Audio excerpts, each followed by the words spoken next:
أعوذ بالله من الشيطان الرجيم. بسم الله الرحمن الرحيم. وما نرسل المرسلين إلا مبشرين ومنذرين فمن آمن وأصلح فلا خوف عليهم ولا هم يحزنون والذين كذبوا بآياتنا يمسهم العذاب بما كانوا يفسقون. وما نرسل اور نہیں ہم بھیجتے المرسلین رسولوں کو. مرسل اور مرسل کہتے ہیں بھیجنے والے کو، اور مرسل جسے بھیجا گیا ہو. تو لفظ مرسل کی جمع مرسلین ہے کہ بھیجے ہوئے رسول، یہ جمع کا لفظ ہے. الا سوائے مبشرین، وہ خوشخبری دینے والے ہیں، ومنذرین اور ڈرانے والے بھی ہیں. اسی طرح مبشر خوشخبری دینے والا، مبشر جسے خوشخبری دی گئی ہو، منذر ڈرانے والا، منذر جسے ڈرایا گیا ہو. اب کیونکہ پچھلی آیات میں جو موضوع زیر بحث رہا وہ یہ رہا کہ کفار کی طرف سے عذاب کا مطالبہ، مختلف معجزوں کا مطالبہ، مال اور دولت کا مطالبہ، مختلف مطالبوں کا تذکرہ کیا گیا جو کافروں نے کیے. اب یہاں آ کر یہ بات واضح کی جا رہی ہے کہ جو رسولوں کو بھیجنے کا مقصد ہے وہ تو یہ ہے کہ وہ اپنی قوم کو، اپنی امت کو جا کے خوشخبری دیں اللہ تعالیٰ کی طرف سے اور ڈرائیں بھی. اب یہ اسی مطالبے کے تعلق سے رسولوں کی بعثت کا اصل مقصد واضح فرمایا جا رہا ہے کہ عذاب کی نشانیاں دکھانے یا عذاب لانے یا خوارق عجائب چیزوں کی نمائش کے لیے نہیں آتے، بلکہ وہ اللہ کی رحمت کی خوشخبری دینے کے لیے آتے ہیں، اور بصورت تکذیب اور نافرمانی اس کے عذاب سے خبردار کر دینے والے بنا کر بھیجے جاتے ہیں. اور خوشخبری کی جو وضاحت ہے وہ آگے فرمائی جا رہی ہے کہ فمن آمنا، پس جو ایمان لایا، واصلح اور اصلاح کر لی، فلا خوف، پس نہیں ہوگا خوف، علیہم ان پر، ولا هم یحزنون اور نہ وہ غم کرنے والے ہوں گے. تو یہاں سے فمن آمنا واصلح فلا خوف علیہم ولا هم یحزنون، جو ایمان لائے اور جنہوں نے اپنے رویے کی اصلاح کر لی، نہ تو ان کے لیے مستقبل میں کوئی اندیشہ ہے اور نہ ماضی کا کوئی غم ہوگا. اور جو انذار کی صورت ہے اس کے برعکس جو دوسرا معاملہ ہے جو منذر سے تعلق رکھتا ہے وہ یہ دوسری آیت مبارکہ، والذین، اور جو لوگ کذبوا جھٹلا دیا، بآیاتنا ہماری آیات کو، یمسہم العذاب چھوئے گا انہیں عذاب، بما بسبب، کانو تھے وہ، یفسقون نافرمانیاں کرتے، تو ان کی نافرمانیاں کرنے کی وجہ سے انہیں عذاب آ جائے گا. اور اس آیت کا تعلق منذرین کے ساتھ ہے، تو اس لیے یہ بات کی وضاحت فرما دی کہ جو ہماری آیات کو جھٹلائیں گے ان کو ان کی نافرمانی کی پاداش میں اللہ کا عذاب پکڑے گا. اس سے ایک تو یہ حقیقت واضح ہوئی کہ رسول اللہ کی رحمت کے مظہر ہوتے ہیں، عذاب ان کی بعثت کے مقاصد میں سے نہیں ہے بلکہ ان کی تکذیب کے لوازم میں سے ہے.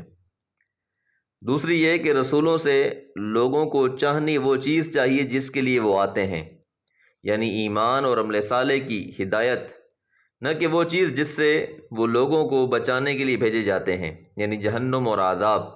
لیکن ہوا یہی ہے عمومی طور پر کہ قوم نے پیغمبروں کی بات ماننے کے بجائے الٹا عذاب کا مطالبہ شروع کر دیا.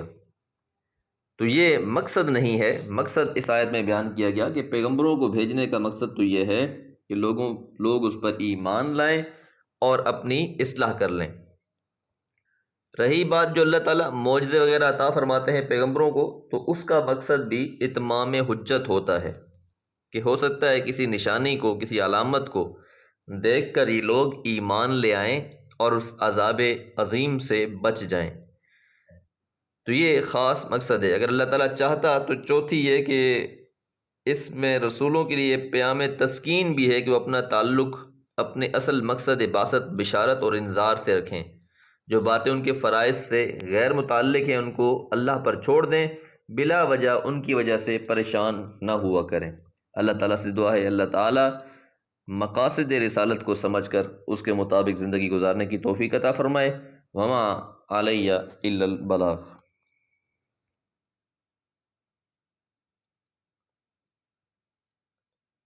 اعوذ باللہ من الشیطان الرجیم، بسم اللہ الرحمن الرحیم۔ قل لا اقول لکم عندی خزائن اللہ ولا اعلم الغیب ولا اقول لکم انی ملک ان اتبع الا ما یوحى الی قل هل يستوی الاعمی والبصیر افلا تتفکرون۔ سورۃ الانعام آیت نمبر 50۔ قل، اے محمد صلی اللہ علیہ وسلم فرما دیجئے، لا اقول، میں نہیں کہتا، لکم، تم سے، عندی، میرے پاس، خزائن اللہ، اللہ کے خزانے ہیں۔ نبی مہربان صلی اللہ علیہ وسلم پر جو اعتراضات کیے گئے ان میں سے ایک اعتراض یہ بھی کیا گیا تھا کافروں کی طرف سے کہ اللہ تعالیٰ نے محمد صلی اللہ علیہ وسلم کو اگر پیغمبر بنایا ہے، نبوت عطا فرمائی ہے، تو ان کے پاس تو کچھ بھی نہیں ہے، یہ مالدار بھی نہیں ہے۔ اللہ تعالیٰ مکہ یا قریش میں سے جو مالدار لوگ تھے ان میں سے کسی کو پیغمبر بناتا، اور بہت سے ایسے مطالبے بھی کیے کہ جس سے انہوں نے ان چیزوں کا مطالبہ کیا۔ تو یہاں پر یہ بات واضح کر دی گئی کہ رسول اللہ صلی اللہ علیہ وسلم نے فرمایا کہ خزانوں کا مالک تو اللہ تعالیٰ کی ذات ہے، خزانے اسی کے پاس ہیں۔ اس لیے ایک حدیث مبارکہ میں آتا ہے کہ رسول اللہ صلی اللہ علیہ وسلم نے فرمایا کہ اللہ تعالیٰ معطی ہے، عطا کرنے والا ہے، وانا قاسم، اور میں تو تقسیم کر دینے والا ہوں، یعنی جیسے ہی کوئی مال میری پاس آتا بھی ہے تو میں تو اسے بانٹ دیتا ہوں۔ اور ایک بار نبی مہربان صلی اللہ علیہ وسلم نے عصر کی نماز پڑھائی اور آپ نے سلام پھیرتے ہی فوراً اٹھ کر گھر تشریف لے گئے، اور تھوڑا سا سونا تھا اسے اٹھا کر آپ لے آئے، وہاں کہیں صدقے کا آیا تھا مال، آپ نے اس کو لوگوں میں تقسیم کر دیا، اور آپ نے فرمایا میں نہیں چاہتا کہ میرے پاس کوئی مال پہنچے اور میں اسے اپنے پاس رکھے رکھوں۔ تو نبی مہربان صلی اللہ علیہ وسلم کے حوالے سے یہ بات سمجھ لینی چاہیے۔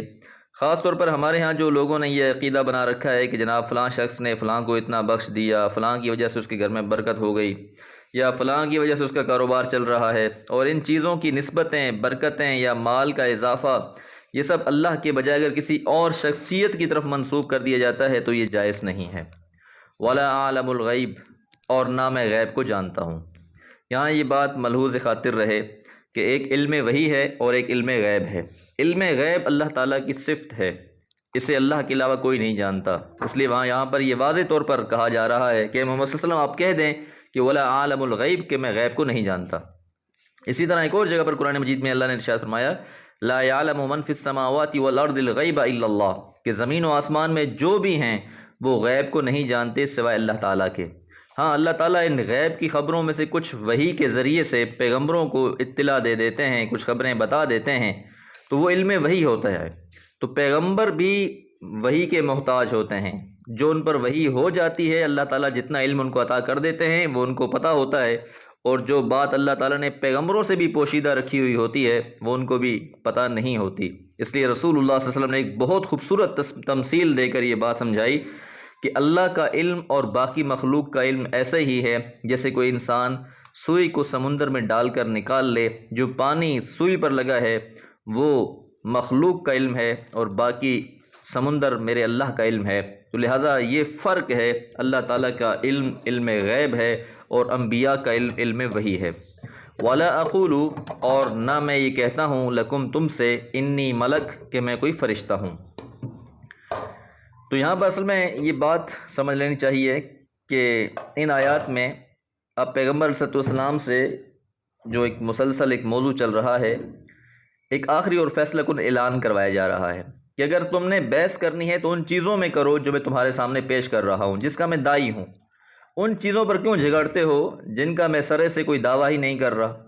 اگر میرے پاس خزانے نہیں ہیں تو میں نے کب کہا کہ میرے پاس خزانے ہیں؟ اگر میں نے یہ نہیں کہا یا تمہیں نہیں بتایا کہ تم پر عذاب کب آئے گا، قیامت کب قائم ہوگی، تو یہ اللہ کے غیب کے خبروں میں سے ہیں، اور اس کو میں بھی نہیں جانتا، اللہ ہی بہتر جانتا ہے۔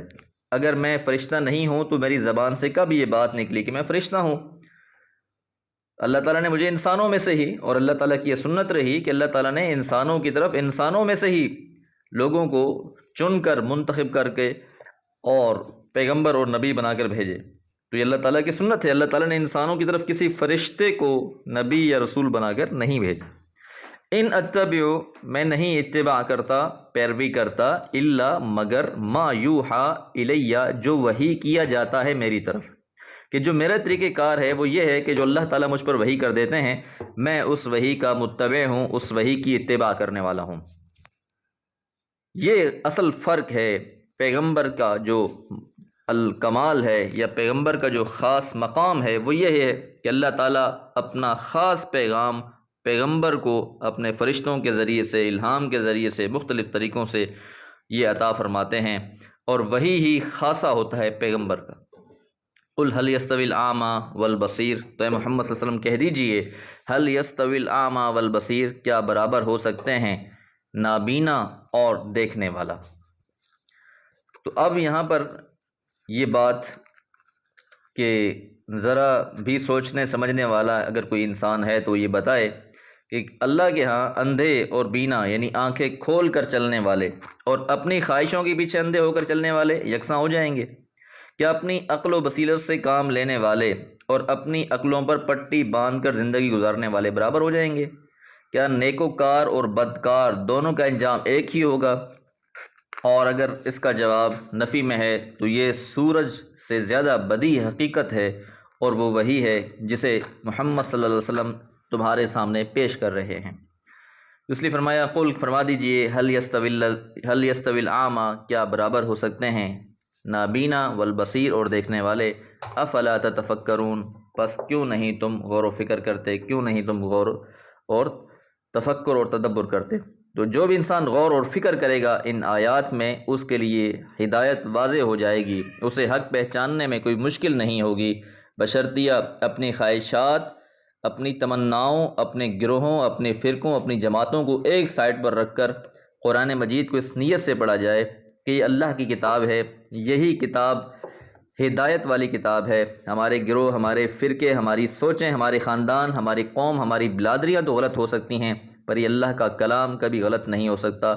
جو عقائد، جو نظریات ہمیں اس نے دیے ہیں، ہم نے ان کو تسلیم کرنا ہے۔ اللہ سے دعا ہے اللہ تعالیٰ ہمیں اپنے عقائد بہتر بنانے والا اور اس پر عمل کرنے والا بنائے۔ وما علیہ الا البلاغ۔